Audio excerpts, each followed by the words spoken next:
Welcome back viewers. इस video में हम जो है लोकल वेरिएबल्स के ऊपर बात करेंगे कि पीएचपी में हम लोकल वेरिएबल्स कैसे क्रिएट कर सकते हैं।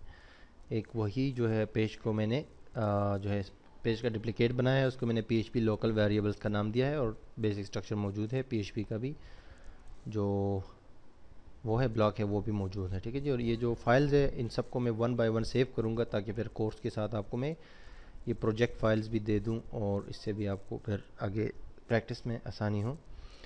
तो लोकल वेरिएबल्स बेसिकली वो वेरिएबल्स होते हैं जो यूज़र क्रिएट करता है, ठीक है। यानी कि जो डेवलपर होता है वो क्रिएट करता है अपनी मर्ज़ी से, उसको कोई भी नाम देता है और उसमें कोई भी वैल्यू स्टोर करता है। तो उन वैल्यूज़ को बाद में जब ज़रूरत पड़ती है वो किसी भी टाइम एक्सेस कर सकता है। तो लोकल वेरिएबल्स बनाने का तरीका पीएचपी के अंदर ये है। जावास्क्रिप्ट के अंदर तो आपको पता होना चाहिए कि वेरिएबल इस तरह बनता है, वेर लिखते हैं और फिर वेरिएबल का नाम लिखते हैं और फिर जो है अगर आपको पता हो जैसे कि वेरिएबल का नाम कोई लिख देता है कि कैट, वेरिएबल का नाम है इक्वल टू 123, इस तरह का वेरिएबल जावास्क्रिप्ट में बनता है।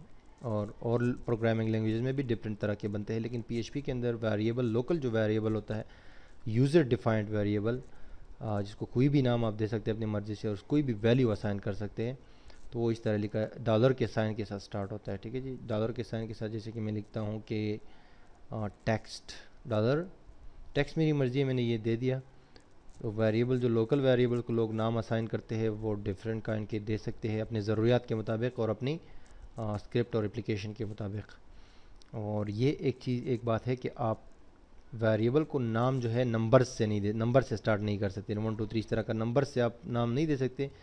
हाँ, पहले टेक्स्ट होगा यानी कि जो अल्फ़ाबेट्स होंगे, उसके बाद अगर आप 1 2 3 लिखे तो फिर ठीक है, फिर चल जाएगा, लेकिन पहले नंबर से स्टार्ट नहीं होना चाहिए। एनीवेज, इसको इक्वल करता हूँ मैं। इक्वल मीन्स कि इसको कोई चीज़ में असाइन करना चाहता हूँ। अगर इसको मैं टेक्स्ट वैल्यू, जिसको पीएचपी में स्ट्रिंग वैल्यू कहते हैं, वो अगर मैं असाइन करूँगा तो डबल कोट्स के अंदर वो असाइन करूँगा और फिर लाजमी बात है एक सेमी कोलन तो लगाना लाजमी होता है हर लाइन के एंड में। अगर टेक्स्ट वैल्यू मैं इसमें ऐड करता हूँ, मिसाल के तौर पे माय नेम इज़ अब्दुल वली, तो ये टेक्स्ट वैल्यू डबल कोट्स के अंदर आएगी। और अगर मैं एक और वेरिएबल क्रिएट करता हूँ, नंबर इज इक्वल टू, अगर इसको मैं नंबर देना चाहता हूँ, अब ये सेम नंबर मैं इसको देता हूँ 1 2 3 और फिर सेमी कोलन। तो इसके लिए मुझे जो है बग़ैर उसकी ज़रूरत नहीं है, मेरा मतलब है डबल कोट्स की ज़रूरत नहीं है, उसकी नंबर्स आप डायरेक्ट असाइन कर सकते हैं वेरिएबल को। यही नंबर्स मैं इसको भी दे सकता हूँ, यानी कि ये हटा के टेक्स्ट इसको भी दे सकता हूँ। ये ज़रूरी नहीं है कि यहाँ मैंने टेक्स्ट लिखा हुआ है और यहाँ मैंने नंबर लिखा हुआ है तो इस वजह से ये मैंने नंबर इसको दिया। नहीं, ये मैं सिंपल ये ऐसे जैसे ये लोकल वेरिएबल मैंने बनाया है तो ऐसे ही मैंने नंबर दिया है ताकि मैं नंबर दे रहा हूँ ऐसे एग्जांपल के लिए। बाकी मैं ये नंबर जो है टेक्स्ट वेरिएबल को भी दे सकता हूँ या ये टेक्स्ट जो है इस नंबर वेरिएबल को, मैं जस्ट आपको तरीका बता रहा हूँ, ठीक है।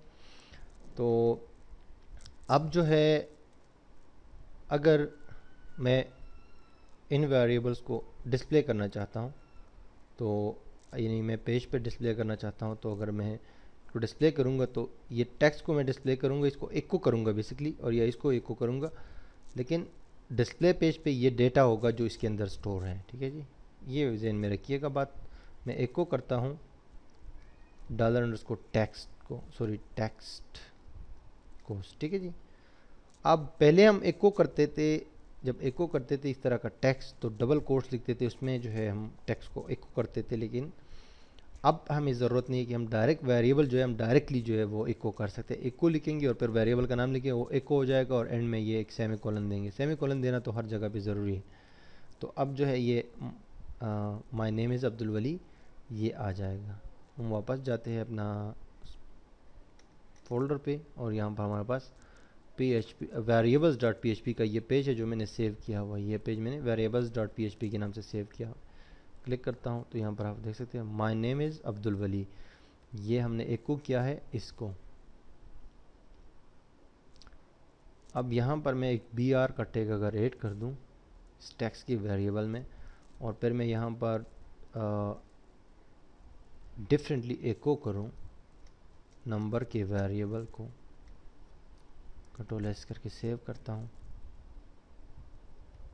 तो यहाँ पर ये नंबर्स आ गए 1 2 3।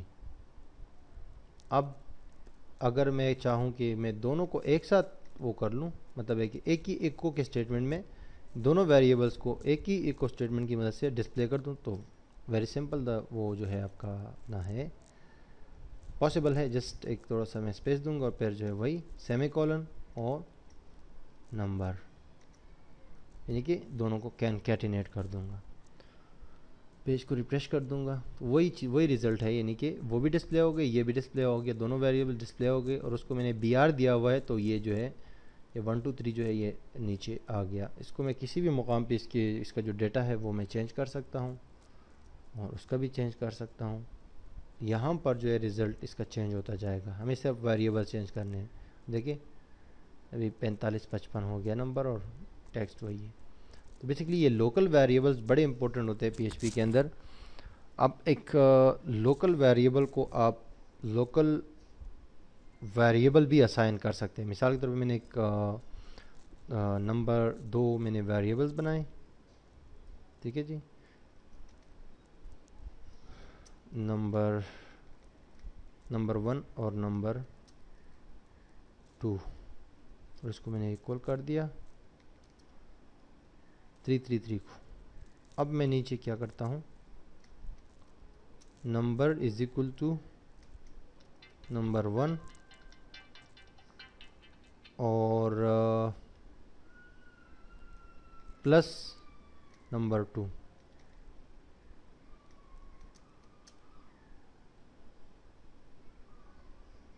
Plus number 2, okay. और एक को कर देता हूँ सिर्फ और सिर्फ इस NUM वेरिएबल को, ये जो लास्ट में बना है। Ctrl+S करके सेव करता हूँ और यहाँ पर रिफ्रेश करता हूँ, तो ये देखें 7888। इसने क्या कर दिया जनाब कि इन दोनों को सम कर दिया। ये दोनों जो है इस वेरिएबल को मैंने कहा कि आप इक्वल हो जाओ नंबर 1 के और नंबर 2 के, और उन दोनों में वैल्यूज़ है, और इसने इन दोनों को यहाँ पर मैंने प्लस का साइन दिया है तो दोनों को प्लस कर दिया, क्योंकि मैथमेटिक ऑपरेशन है तो इनको प्लस कर दिया। और प्लस करने के बाद जो है ये मैंने एक को भी कर दिया। अब मैं एक और वेरिएबल में बनाता हूँ सिंपल सा,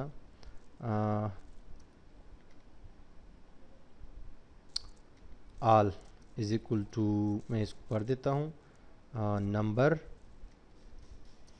ठीक है जी, नंबर, और प्लस कर देता हूँ 1 2 3 1 2 4, और प्लस में कर देता हूँ टेक्स्ट वाला जो वेरिएबल है ऊपर हमारे पास, ठीक है जी। इन सब को मैंने एक वेरिएबल में कर दिया, नंबर्स भी कर दिए और मैंने साथ में 134 ऐड भी कर दिया है, ठीक है जी। और 134 से मैं माइनस भी कर सकता हूँ 55, और उसको मैं मल्टीप्लाई भी कर सकता हूँ वगैरह वगैरह। और उसके बाद मैंने ये टेक्स्ट भी इसमें ऐड कर दिया है। तो अब आप सोचें कि ये सारा कुछ इसमें आ गया, बीच में मैथमेटिक ऑपरेशंस भी हो गए और टेक्स्ट भी आ गया सारा कुछ, और अब एंड में मैं जो है आल को जो है वो इको कर सकता हूँ। और अब आप देखिए यहाँ पर मैं रिफ्रेश करूँगा पेज को, तो ये 7900 वो तो ये हो गए, लेकिन जो टेक्स्ट है ये नहीं आ रहा, नहीं आया इसके अंदर, क्योंकि ये मैथमेटिक ऑपरेशन नहीं है। अगर टेक्स्ट को मैं वो करना चाहूँ तो मैं इसको कैनकेटिनेट कर देता हूँ। एनीवेज रिफ्रेश करते हैं, ये देखो टेक्स्ट भी आ गया, ठीक है। ये वेरिएबल के अंदर मैंने इसको कैनकेटिनेट किया, यानी इसके साथ मैंने इसको जोड़ दिया, तो वो जो रिज़ल्ट है वो भी आ रहा है, जो इस मैथ के ऑपरेशन का रिज़ल्ट है वो भी आ रहा है। और by using this dot sign हमने इसको भी इसके साथ एक साथ सारा हमने डिस्प्ले कर दिया। तो ये सारा लोकल वेरिएबल्स का जो है गेम्स और लॉजिक्स होते हैं, तो ये बड़े आपके काम आते हैं आगे जब आप प्रोग्रामिंग कर रहे होते हैं। तो नेक्स्ट वीडियो में हम आएंगे, ये तो यहाँ तक ठीक था। नेक्स्ट वीडियो में हम ग्लोबल वेरिएबल्स के ऊपर बात करेंगे, जो डिफ़ॉल्ट वेरिएबल्स होते हैं PHP के अपने, उनको हम कैसे एक्सेस कर सकते हैं और वो कौन से होते हैं और कैसे उसको यूज़ कर सकते हैं। मिलते हैं अगले वीडियो में।